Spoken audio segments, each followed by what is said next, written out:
Ja, välkomna igen. Välkomna till den här presskonferensen där vi ska presentera årets Nobelpris i kemi. Welcome to this press conference where we'll present this year's Nobel Prize in chemistry. As usual, we will start in Swedish and then continue the presentation in English. When we come to the questions, you're free to pose the question in either of these two languages. Jag heter Staffan Normark, är ständig sekreterare här vid Kungliga Vetenskapsakademin, och med mig som bisittare har jag två sakkunniga kemister. Till höger om mig sitter professor Sven Lidin. Han är ordförande i Nobelkommittén för kemi och han kan svara på frågor kring kommitténs prisarbete och också ge en kort introduktion. Och till vänster om mig har jag professor Gunnar Karlström. Han är ledamot i Nobelkommittén för kemi och han kommer strax att berätta mer om priset. Årets pris handlar om att flytta de kemiska experimenten till cyberrymden. Kungliga Vetenskapsakademin har beslutat utdela 2013 års Nobelpris i kemi till professor Martin Karplus vid Université de Strasbourg, Frankrike, och Harvard University, Cambridge, Massachusetts, USA, och professor Michael Levitt vid Stanford University School of Medicine, Kalifornien, USA, och professor Ari Warshel vid University of Southern California, Los Angeles, USA. Akademins motivering lyder: för utvecklandet av flerskalemodeller för komplexa kemiska system. This year's prize is about taking the chemical experiment to cyberspace. The Royal Swedish Academy of Sciences has decided to award the 2013 Nobel Prize in Chemistry to Professor Martin Karplus at Université de Strasbourg, France, and Harvard University, Cambridge, Massachusetts, USA, and Professor Michael Levitt at Stanford University School of Medicine, California, USA, and Professor Ari Warshel at University of Southern California, Los Angeles, USA. And the Academy citation runs for the development of multi-scale models for complex chemical systems.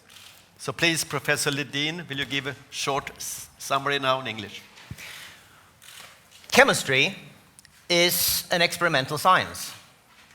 But today, theoretical chemists are providing answers to questions concerning complex chemical reactions. Theoretical chemists are working together with experimentalists to help us understand the complex reactions in photosynthesis, how to design drugs to fit with their target molecules in the body, and how a catalyst works in your car or in chemical industry. To model chemical reactions, you can use two completely different sides of physics and chemistry. That is the world of quantum physics and the world of classical physics. Quantum physics allows us to look at chemical reactions in exquisite detail. But it is a method that demands a lot in terms of computer power. And for large complex systems, it is beyond what is possible today and will remain impossible to reach even for the foreseeable future. Classical Newtonian physics, on the other hand, is relatively easy to handle and can be used for very, very large systems indeed. But these models have the drawback that they cannot model the making and breaking of chemical bonds, chemical reactions. The natural way to use the two is together. And so what is needed is a way to find quantum mechanics and classical mechanics to shake hands. As simple as that. Now, actually handshaking isn't all that simple. And the contributions from this year's laureates, Professor Martin Karplus, Professor Michael Levitt, and Professor Ari Warshel, is that they have provided that secret handshake that brings theoretical chemistry together as one unit. Thank you, Professor Ledin. And now, Professor Gunnar Karlström, are you ready to give a more detailed presentation? I think it was an excellent presentation Sven did, especially the final end here. I don't know if anything more needs to be said, but I'll try to do something anyway. This year's Nobel Prize laureates, as you can see up here, they've done something extraordinary. They've actually made theory an equal partner to experiment. For me as a theoretician, this was unthinkable 20 years ago or so. We were always inferior to the experimentalists. They always knew what was right, and we were always saying. We tried to say, but now today, theory is actually an equal partner. And why has that happened?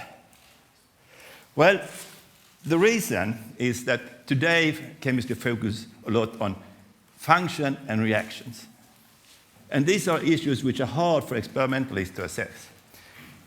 Basically, molecules are lazy creatures. Most of the time, they don't do anything. They just swing around and doesn't do anything. And then suddenly, when they react, everything goes quick like that. And that's very hard to study experimentally, because you look at it and nothing happens, and then suddenly, everything happens. Theory doesn't suffer from this. Theory controls time. Theory controls everything. So we can make things do exactly what we want. And in that way, theory is an excellent complement to the experiment. And what we illustrate here, and I think I should use this one here, we have a theoretician here and we have an experimentalist there. And normally, the experimentalist provides a structure to the theoretician, and the theoretician, he analyzes the structure and he suggests reactions, mechanisms, and so on, gives them back to the experimentalist, who verifies or falsifies and gives back suggestions about new calculations that should be done. And together, they climb the never-ending stairs of chemical knowledge. So what can we do with this type of modeling? Well, I've just given two examples here. Photosynthesis is something which is interesting to everybody. Can we solve the problem of photosynthesis? We have an infinite amount of energy available to us. Or new pharmaceuticals, the docking of a protein with a drug is an extremely important phenomenon. Can we solve these problems in the computer? Then we don't need to do any experiments on rats or monkeys or whatever. Maybe, at least could do fewer. So, what is the problem? Well, the problem is indicated in this little cartoon here. This guy you see here, that's meant to be Isaac Newton, who did his discoveries at the middle or end of the 17th century, and his mechanics. And you see this guy here, this is a cat, Schrödinger's cat, and that one represents quantum mechanics, which grew from 1905 to 1925, and the important names are probably Planck, Bohr, Schrödinger, and Heisenberg. And as you see, they do not fully agree. The problem is, quantum chemistry works with wave functions. Wave functions doesn't allow to calculate position and velocity, position and speed at the same time, because that's the way quantum mechanics is. So you can't really make them work together, not easily. But this year's Nobel Prize laureates, they made it look more like this. They are friends. And the trick which they introduced was they realized that if you treat some degrees of freedom using quantum mechanics and some degrees of freedom using classical mechanics, then it may work if you provide a suitable coupling between the classical and quantum degrees of freedom. So, you can look upon it in this way, so to say. You have, they devised methods which allowed you to concentrate the attention to the central part, where everything happened. And that was used quantum chemically. And the far away parts was treated using classical mechanics. Just as we have done in this picture here of our laureate, our founder, Alfred Nobel. And you can see the center of his face is clear, many pixels, a lot of computer resources is needed to reproduce that, whereas the far out parts which are less important. I mean, his jacket and so on, that's not very important. Less computer power is spent on that. So exactly the same thing is done here. And you see we illustrated the quantum physics with a cat and the classical physics with the apple, and that will be the symbols in the future here and pictures that to come. So what have they done, these Nobel Prize laureates? Well, they actually sent away a 3-step rocket. The first step was this one, the second is this one now. We'll come back to them now. You see, the first step was taken when Ari Warshel visited Martin Karplus at Harvard in the beginning of the 70s. And together, they devised a method where they described planar molecules, because the thing they did could only be used for planar molecules, to calculate the infrared and the UV spectra of these planar molecules. And the thing which is indicated above here and below that is what chemists call pi electrons. These are electrons which are above and below the plane of the symmetry. And the remaining part is the sigma skeleton, as we say, that is the nuclei and the bonds, the electrons which are in the plane. That was modeled classically, but the pi system was modeled using quantum physics.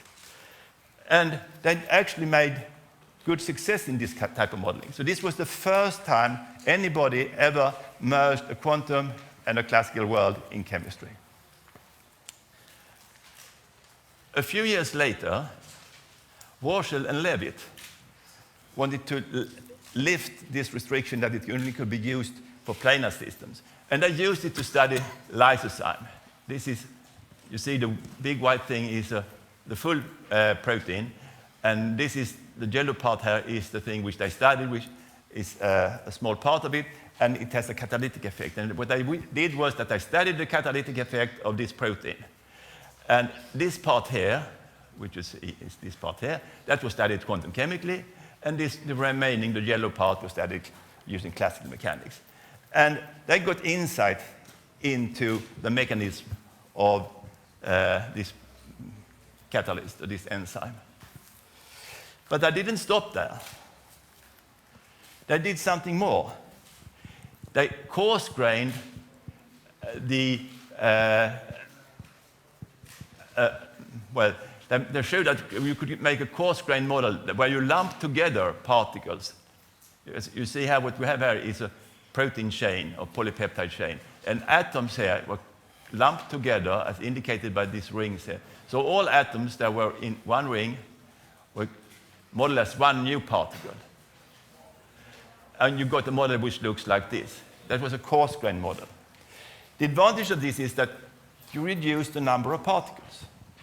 And when you reduce the number of particles, simulations modeling is quicker. So it's all about making the calculations with the minimum needed effort, but getting the maximum possible accuracy. And this, for some type of application, this is a very good model. So what do we gain from this? We gain understanding. Understanding is something which cannot easily be provided by experiment. But from the calculations that we do, we can see why is this reaction proceeding? What is the reason for the reaction barrier? Can we lower the barrier by some technique? Maybe has it an electrostatic origin? Does it require a lot of energy to bring the reactant and the two reacting molecules together? Maybe. Okay, then maybe we could put something which facilitates that, some charged particle which facilitates that. So the immense success of this basically is that it gives us understanding. And with that, I think I should stop here, and hopefully we have some of the laureates on the line. Well, we got hold of all three laureates, and now I hope that we have Professor Warshel here with us on the phone. It's very early, 3 o'clock or so in Los Angeles. Are you there, Professor Warshel? Yes. Congratulations. So how do you feel at this very early morning time for you? Extremely well. That's good to hear. I'm sitting here in the session hall of the Royal Swedish Academy of Sciences, and in front of me I see you. Oh, you see us as well. Well, we have a lot of persons from the media all over the world, and are you willing to take some questions from them? Very glad to. Do we have a question? Yes. We start there. Yes, hello, Professor Warshel. My name is Maria Gunther Axelsson. I'm writing for Swedish daily newspaper Dagens Nyheter. At first, congratulations to the prize. Thank you very much. Yes. And we just had a presentation here of what you have done. And could you just say something that have been easier to understand now that you couldn't understand before you had this? Usually I say it in a more complex way, but what we done, from what I was able to see from the presentation of Gunnar, is to develop methods that allow how proteins actually work, because X-ray structure of protein exists for some time, and it's like seeing a watch and wondering how actually it works.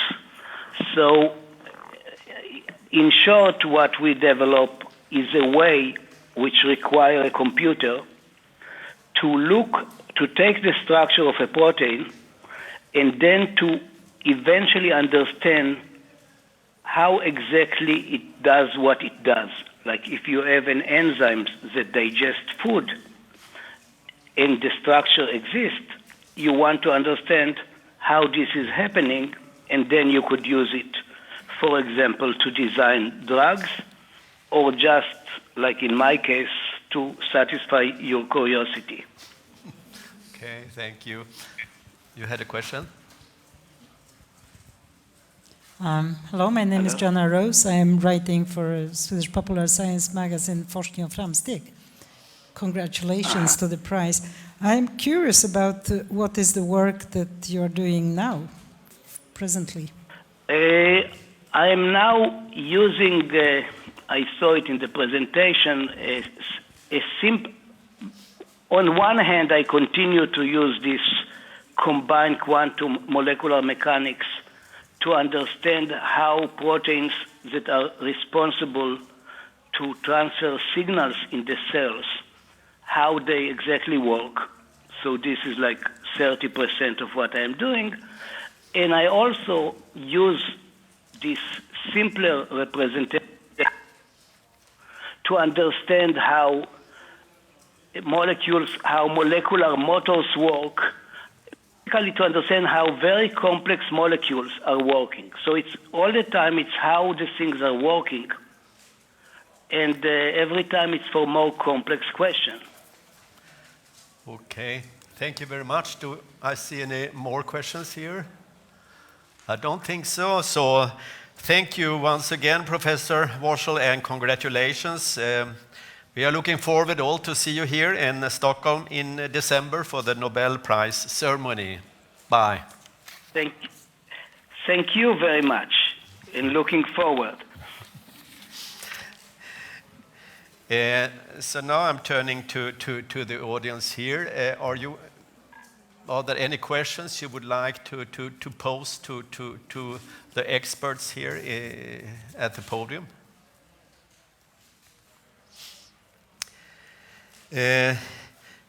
If not, I think we will close this press conference. Thank you very much for your attention, and I hope to see you all back on Monday the 14th at 1 p.m. at that time, and we will announce the Sveriges Riksbank Prize in Economic Sciences in memory of Alfred Nobel. So thank you very much for coming.